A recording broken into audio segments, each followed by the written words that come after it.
नमस्कार दोस्तों, आप सभी का स्वागत है आप ही के अपने YouTube चैनल स्ट्रीट स्टडी 247 में।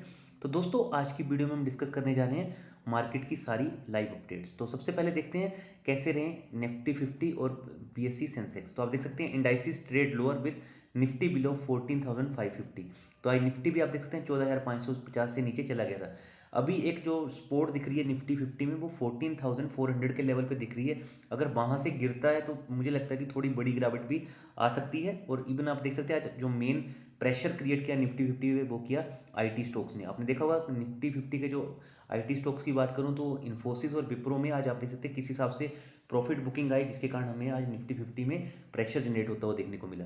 बात करते हैं डेली की FIIs और FPIs की एक्टिविटी पे। तो आप देख सकते हैं as per NSE official website आज अगर हम बात करें FIIs और FPIs ने, तो आप देख सकते हैं यहाँ पे इन्होंने नेट वैल्यू क्या है, बाइंग में है। तो इन्होंने आप देख सकते हैं 1076 करोड़ के आसपास की इनकी बाइंग है। जब तक ये बाइंग रहेगी तब तक जो मार्केट के सेंटीमेंट है कुछ ना कुछ ये हमेशा की तरह पॉजिटिव में ही रहने की कोशिश करेंगे। वहीं बात करूं DIs की, तो DIs ने आज थोड़ा सा ही माल बेचा। आप देख सकते हैं सिर्फ इनकी तरफ से 188 करोड़ की सेलिंग है। बट जब तक ये यहाँ पे एक बड़ी गिरावट नहीं आती, जब तक ये वैल्यू सेलिंग में नहीं जाती है FIIs की तरफ से, तब तक एक बड़ी गिरावट होने के चांसेस कम लग रहे हैं। बट अब कभी भी FIIs FPIs अपना पैसा निकालना शुरू कर सकते हैं, क्योंकि ऑलरेडी ये 2 महीने से लगातार बाइंग करते जा रहे हैं और ऐसे ऐसे स्टॉक्स भी चुके हैं जो बिल्कुल डिजर्व भी नहीं करते हैं। तो प्लीज़ जितना हो सके स्टॉप लॉस लगा के ही ट्रेड कीजिए। बात करते हैं नेशनल पोलियो इम्यूनाइजेशन प्रोग्राम से रिलेटेड। तो दोस्तों ये पहले स्टार्ट होना था 16 जन से, तो अभी इसको पोस्टपोन कर दिया है। और ये कब से स्टार्ट होगा नेशनल पोलियो इम्यूनाइजेशन प्रोग्राम? ये स्टार्ट होगा अब 31 जन से, क्योंकि 16 जन से बेसिकली क्या स्टार्ट हो रहा है, मैसिव कंट्री वाइड कोविड-19 वैक्सीनेशन ड्राइव। तो इसके कारण इसको थोड़ा सा एक्सटेंड किया गया है। तो यही इस न्यूज़ से रिलेटेड अपडेट थी। तो एक और न्यूज़ है दोस्तों जिसके ऊपर आपको बहुत तगड़ा फोकस रखना है, वो है पार्लियामेंट सेशन जनवरी 29 से स्टार्ट हो रहा है। और बात करें बजट की, तो FM2 present budget on Feb 1, तो 1 फरवरी को बजट प्रेजेंट होगा। तो दोस्तों यही कहना चाहता हूँ, अभी बजट के टाइम पे आपको थोड़ा सा मार्केट से अगर आप चाहें तो दूरी भी रख सकते हैं, या फिर अपने स्टॉप लॉस के साथ चल सकते हैं। क्योंकि लास्ट ईयर हमें याद है कि जब बजट आया था तो BSE सेंसेक्स की बात करें तो 1,000 पॉइंट से वो नीचे गिर गया था। क्योंकि वहाँ पे एक तो जितनी भी लाइफ इंश्योरेंस की कंपनी थी उनमें तो बहुत ज़्यादा गिरावट हो गई थी, क्योंकि LIC अपना IPO लाने की बात की जैसे ही गवर्नमेंट ने, तो उसके कारण क्या हुआ, बहुत ज़्यादा जो बाकी इंश्योरेंस के स्टॉक थे, लाइफ इंश्योरेंस के, लाइक ICICI प्रूडेंशियल, बात करूँ HDFC लाइफ, ये सारे स्टॉक, इवन SBI लाइफ, ये तीनों स्टॉक बहुत शानदार गिरे थे। तो यही कहना चाहता हूँ कि अभी थोड़ा सा, क्योंकि बजट में क्या होता है, सरकार कुछ एक सेक्टर को फोकस करती है, तो उससे क्या होता है जो अदर सेक्टर होते हैं उनके ऊपर थोड़ा सा नेगेटिव इफेक्ट पड़ता है। तो थोड़ा सा ट्रेड कोशिश होकर ही आपको करना चाहिए। Tata Motors unveil Safari 2021 first unit rolled out of Pune plant. तो आप देख सकते हैं टाटा मोटर ने अनवेल कर दिया है सफारी 2021 को। तो दोस्तों यही कहना चाहता हूँ, टाटा मोटर लगातार आप देख सकते हैं अपनी जो सेल के नंबर है वो भी बढ़ा रही है। इसके अलावा इन कंपनी का रेवेन्यू भी बढ़ता जा रहा है। ठीक है, रेवेन्यू की बात करूँ, इसके अलावा कंपनी डेट फ्री भी विद इन 3 ईयर हो जाएगी। तो कंपनी के पास आप देख सकते हैं अभी के अगर टाइम पे देखे जाएँ तो नंबर 3 पॉइंट जो हैं, जो जिसके हिसाब पे कंपनी चलती है, वो तीनों इस कंपनी में मुझे देखने को मिल रहे हैं। चाहें तो अभी आप इसको अपनी वॉच लिस्ट में रख सकते हैं। अगर आपको गिरावट में इसको बाई करने का मौका मिलता है तो फाइनेंशियल एडवाइजर की हेल्प लेके आप कर सकते हैं। HCL से रिलेटेड बात करें तो आप देख सकते हैं Hindustan Aeronautics stock rise 14% as government clear order for 73 Tejas aircraft. तो गवर्नमेंट यहाँ पे 73 तेजस एयरक्राफ्ट बाई करने की कोशिश कर रही है। तो दोस्तों इसका जो आपको पता होगा OFS आया था, वो नीचे दाम पे आया था, उसके बाद ये स्टॉक लगातार गिरता गया। बट स्टॉक HCL बहुत शानदार स्टॉक है। आप देख सकते हैं आज भी इसने इंट्राडे हाई लगा दिया था 1047 का। यही कहना चाहता हूँ, अगर आप इसमें बाई चांस हाई लेवल पे 1200-1300 के लेवल पे भी फंसे हुए हो तो भी आप चाहें तो इसको होल्ड करके रख सकते हैं। कंपनी में कोई प्रॉब्लम नहीं है, कंपनी शानदार। आप देख सकते हैं तेजस एयरक्राफ्ट कितने शानदार एयरक्राफ्ट है। इसके अलावा और भी भारतीय सेना में ऐसे ऐसे एयरक्राफ्ट शामिल होंगे, जो अभी हम फ्रांस के साथ भी कुछ ऐसे एयरक्राफ्ट लेने की डील कर रहे हैं। तो इस कंपनी को HCL को पर्टिकुलरली बहुत ज़्यादा बेनिफिट हो सकता है। तो आप चाहें तो स्टॉक को अपनी वॉच लिस्ट में रख सकते हैं। सेल का आपको पता OFS आ रहा है, तो आप देख सकते हैं सेल के शेयर प्राइस में भी आज गिरावट होती हुई देखने को मिली। आप देख सकते हैं SAIL share falls near 10% amid government stake sale through OFS। तो अभी यही कहना चाहता हूँ, अभी आप वेट कीजिए। सेल से रिलेटेड बाइंग या सेलिंग की मैं कोई राय नहीं देना चाहता हूँ आपको, बट अभी आपको स्टॉक पे ऊपर फोकस रखना चाहिए। ऑलरेडी ये स्टॉक बात करूं तो कोविड-19 के बाद से आपको पता है कि बहुत ज़्यादा ये भाग भी चुका है। तो अभी गवर्नमेंट के स्टेक सेल ऑफिस जब भी आता तो वो स्टॉक को गिरा भी देता। ऑलरेडी हमने ये सारी चीज़ें IRCTC के ऑफिस में भी देखी हैं। तो अभी आपको क्या करना है, अभी फोकस में रखिए, क्योंकि इसका जो OFS फिक्स किया है वो 64 रुपीज़ के आसपास है। Wipro Infosys share fall up to 6% post Q3 earning as investors book profit. तो कंपनीज दोनों शानदार है, मैं स्टार लगा के बताना चाहता हूँ। विप्रो की बात करूँ या इन्फोसिस की और या फिर टीसीएस की, तो तीनों कंपनी शानदार है। इवन आज टीसीएस तो हमें तेज होता हुआ देखने को मिला। ये दोनों स्टॉक्स में आज हमें जमकर प्रॉफिट बुकिंग होती हुई देखने को मिली, जिसके बाद ये स्टॉक आज हमें नीचे आते हुए देखने को मिले हैं। बट यही कहना चाहता हूँ, अगर आपने इन स्टॉक्स को हाई लेवल पे लिया है तो कोई टेंशन की बात नहीं है, आप बिंदास इनको होल्ड कर सकते हैं, या फिर आपको लगता है फाइनेंशियल एडवाइजर की हेल्प भी ले सकते हैं। इन्फोसिस कंपनी के ऑलरेडी अगर हम बात करें तो बहुत सी ब्रोकरेज फर्म ने 1600 तक के भी लेवल प्रोवाइड करने स्टार्ट कर दिए हैं। L&T rises on bagging orders, तो L&T को आपने देखा रिसेंटली लगातार ऑर्डर मिल रहे हैं। L&T मैं ऑलरेडी कई बार बोल भी चुका हूँ, एक बार फिर से ये कहना चाहता हूँ, लो बीटा स्टॉक है, स्टॉक स्लो चलेगा बट लॉन्ग टर्म में अच्छे रिटर्न देगा।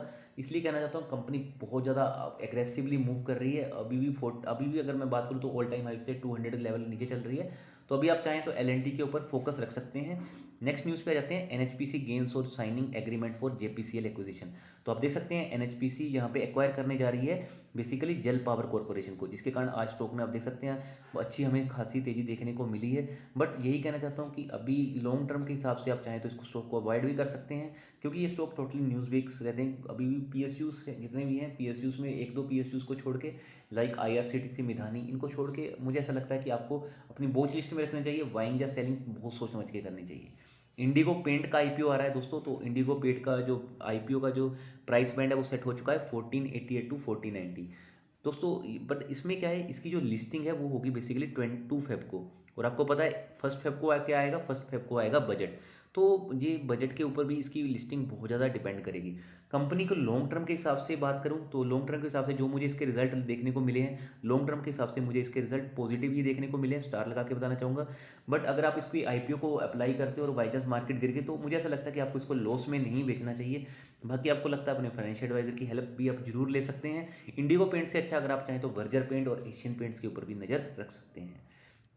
नेक्स्ट न्यूज़ देख लेते हैं, annual saving reduce debt for Airtel, Voda Idea supreme court allows AGR self assessment. अगर वोडाफोन आइडिया और भारतीय एयरटेल को सुप्रीम कोर्ट अलाउ कर देता है सेल्फ असेसमेंट, तो बेसिकली जो इनके डेट हैं वो बहुत ज़्यादा कम हो जाएंगे, क्योंकि ऑलरेडी वोडाफोन आइडिया और भारतीय एयरटेल ने बोला है DGR से, DOT से, department telecom, even supreme court से भी गुहार लगाई है कि जो इनको AGR का बकाया चुकाना है वो मैथमेटिकल एरर्स के कारण, जो DOT ने मैथमेटिकल एरर किया उसकी वजह से इतना बढ़ चुका है, बट वो रियलिटी में नहीं है। अभी देखना होगा सुप्रीम कोर्ट आगे क्या कहता है। अगर इनको यहाँ पे कुछ और राहत मिलती है तो डेफिनेटली इन स्टॉक्स में हमें और भी तेज़ी देखने को मिल सकती है। बट अगर मुझे बोला जाए कि अगर तीनों कंपनीज में से भारतीय एयरटेल, वोडाफोन आइडिया, रिलायंस जियो और BSNL में से कोई पिक करना है तो मैं यही कहना चाहता हूँ, आप चाहें तो एयरटेल को अपने फाइनेंशियल एडवाइजर की हेल्प लेके बिंदास पिक कर सकते हैं, या फिर आप चाहें तो BOD भी स्टार्ट कर सकते हैं। एक बार इनके Q3 के नंबर जरूर देखना। मुझे ऐसा लगता है इनके Q3 के नंबर को लेकर मैं बहुत बुलिश हूँ। मुझे ऐसा लगता है कि इसके जो ARPU हैं वो शानदार बढ़ सकते हैं, और ये सब्सक्राइबर बेस भी अराउंड 8 to 10 मिलियन का गेन कर सकते हैं।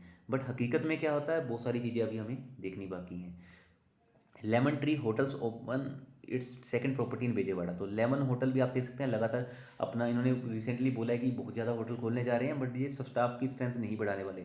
तो इन्होंने अभी रिसेंटली एक और ओपन होटल किया है, कहाँ पे, विजयवाड़ा में, इन आंध्र प्रदेश। तो यही कहना चाहता हूँ कि लेमन होटल से अच्छा अगर आप चाहें तो इंडियन होटल के ऊपर अपनी नज़र रख सकते हैं। नेक्स्ट न्यूज़ है, Vodafone ideas market share erosion will continue से गोल्डमैन सैक्स। तो आप देख सकते हैं गोल्डमैन सैक्स की तरफ से बोला गया है कि वोडाफोन आइडिया अगर अपना जो फंड इन्फ्यूजन का प्लान है वो जल्दी रोल आउट नहीं करता, तब तक इनका जो बेसिकली मार्केट शेयर है वो इरोड करता रहेगा, और इसका बेसिक ज़्यादा फायदा किसको होगा, एयरटेल को, और बचा कुचा फायदा होगा रिलायंस जियो को। तो यही कहना चाहता हूँ, एयरटेल को हर जगह से यहाँ पे ब्लैक हॉर्स बनता जा रहा है, एयरटेल को हर जगह से यहाँ पे फायदा होता देखने को मिल रहा है। तो दोस्तों डिक्सन टेक्नोलॉजी से रिलेटेड नेक्स्ट न्यूज़ है, तो आप देख सकते हैं Dixon technology to make Nokia mobile phones Toshiba TVs in India. तो डिक्सन टेक्नोलॉजी का स्टॉक आपको पता ऑलरेडी 1500 के लेवल पे चला गया है। बात करूं तो लॉकडाउन से पहले ये स्टॉक अराउंड 3000 के आसपास था, 500 गुड टाइम के इसने रिटर्न ऑलरेडी दे दिए हैं। तो यही कहना चाहता हूँ, अब इनको जो लगातार कॉन्ट्रैक्ट मिलते जा रहे हैं उसके बेस पे ये स्टॉक में आग लगी हुई है। नेक्स्ट न्यूज़ देख लेते हैं दोस्तों, डिक्सन टेक्नोलॉजी से रिलेटेड है। तो देख सकते हैं share of Dixon technology moved up 4% to ₹15,000, bouncing back 8% from the day's low of ₹1490। तो बेसिकली कंपनी यहाँ पे क्या कर रही है, कंपनी यहाँ पे स्प्लिट लेके आने की कोशिश कर रही है, जिससे रिलेटेड डिसीजन होगा वो 2 फेब को होगा। तो 2 फेब को यहाँ पे स्टॉक स्प्लिटिंग से रिलेटेड बातें आती हुई क्लियर हो सकती हैं। अगर यहाँ पे स्टॉक स्प्लिट होता तो ये 1:10 में हमें स्टॉक स्प्लिट होता हुआ देखने को मिल सकता है। बट ये अभी यही कहना चाहता हूँ कि अभी ये स्टॉक बहुत ज़्यादा हायर वैल्यूएशन पे है। अगर आप चाहें तो अभी के लिए अवॉइड भी कर सकते हैं। एक बार स्टॉक स्प्लिट हो जाए तो उसके बाद हम देखेंगे क्या चीज़ें होती हैं। हो सकता है अभी जब तक स्टॉक स्प्लिट नहीं होता तब तक स्टॉक में हमें और भी आग लगती हुई देखने को मिले। बट मैं यही कहना चाहता हूँ कि अभी आप चाहें तो अभी इसको अवॉइड भी कर सकते हैं। बाई चांस ये कल को स्टॉक स्प्लिट जो सेकंड पे आपको डिसीजन लेंगे अगर अप्रूव नहीं हुआ तो ये उतनी तेज़ी से गिर भी सकता है। ये सारी चीज़ें हमने मुथूट फाइनेंस में देखी थी। यहाँ पे पहले उन्होंने स्टॉक स्प्लिट की बात की थी, बाद में उन्होंने बोला कि अभी वो डेफर कर रहे हैं, मतलब कि उसको कुछ टाइम के लिए टाल रहे हैं। इसके बाद मुथूट फाइनेंस में गिरावट भी आई थी। तो चलिए दोस्तों, इस वीडियो में इतना ही था। बहुत जल्दी मिलते हैं हम नेक्स्ट वीडियो के साथ।